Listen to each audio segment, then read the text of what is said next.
So here we are again with Mike Tedone and Emily Wood, our resident tax experts at Connecticut Wealth Management, and they're here to bring us up to date on tax strategies and some suggestions for clients and friends of the firm. About a month after, more than a month now after the elections, and we know who the president will be in 2021. We are still waiting to find out what the Senate is going to look like, waiting for the Georgia elections in January. But based on what we do know, tax changes for 2021, anything that we know kind of for certain for income tax changes for 2021? Well, I think what we know is what the ordinary income tax rates will be about.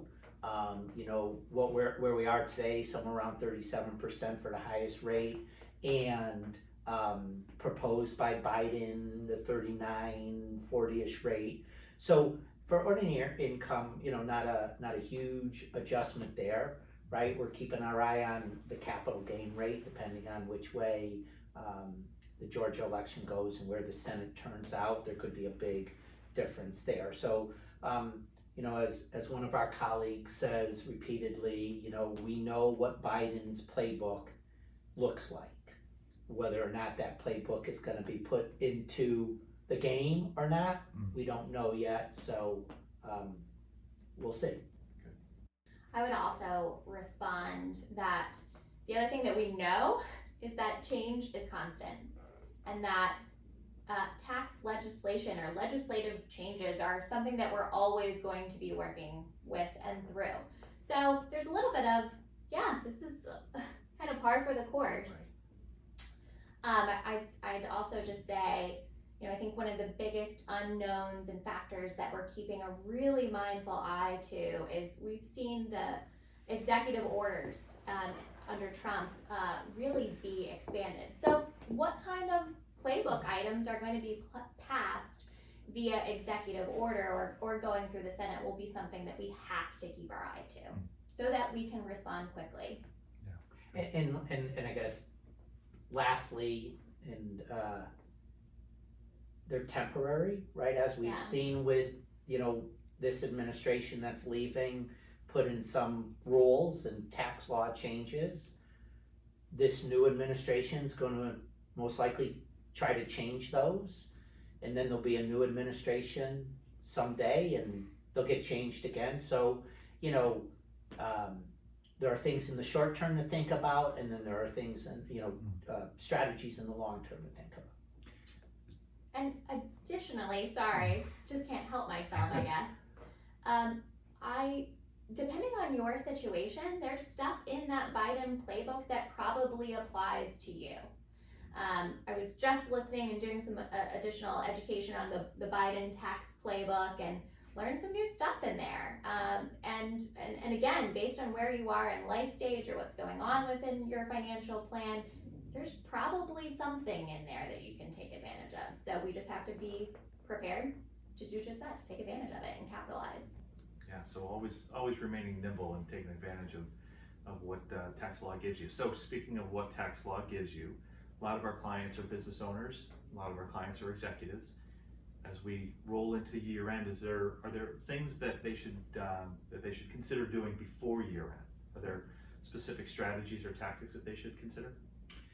Yes, one of the things that we've had great success with over the years with our clients are defined contribution and defined benefit plans. So specifically a defined benefit plan, or as most people might think of them traditionally as a pension plan, or a cash balance plan. So just kind of fancy terms for retirement plans that allow, especially certain individuals. So the circumstances that we've had is typically somebody who has a job someplace, gets a salary, a W-2, like most people, but that might have a side business, and that side business may or may not be associated to what they do for a job, and they generate some significant consulting income. Generally, they don't have employees. There's a real opportunity to just supercharge your tax savings and your ability to save for retirement. So we've had great success, and that's really something you want to start thinking about today, before year end, to think about cash flow and how you might fund it, but can be really beneficial. And we've seen, again, that window of opportunity expand in 2020 under some of the legislative changes that came along with the Secure Act. You now have more time to fund those souped up retirement plans that Mike is talking about, which, again, back to that being nimble and flexible. Ooh, that's really nice to not have to fund that for several months to come.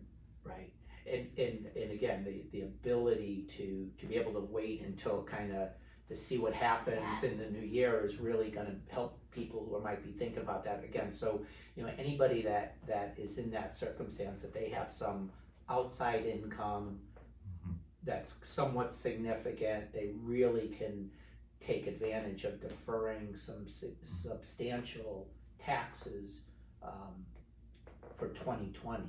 Consulting, board income. Board income, Yeah. right, yeah. Or even somebody that works for themselves, right? A lot of that's happened over the past year where people have gone out to do consulting on their own. They've been successful. They don't typically have employees, which, could throw a little bit of a monkey wrench into the planning piece of it. It's a real opportunity that to take advantage That's of. great. And I'll be happy to speak to the executive side of the equation. We talk all the time about controlling the controllable. Tax expenses are for sure one of the biggest expenses that our clients will pay in their lifetime.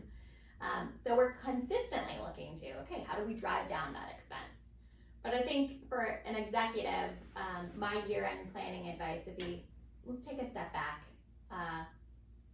Look at how you are exposed. Are you over concentrated to your employer stock by the nature of how much stock you hold, but also your income and your bonus are directly tied to that company's success. So sometimes we have to pay taxes. We can't let the tail wag the dog here. If it makes the most sense to realize some taxable income in the pursuit of de-risking your plan, you gotta consider that.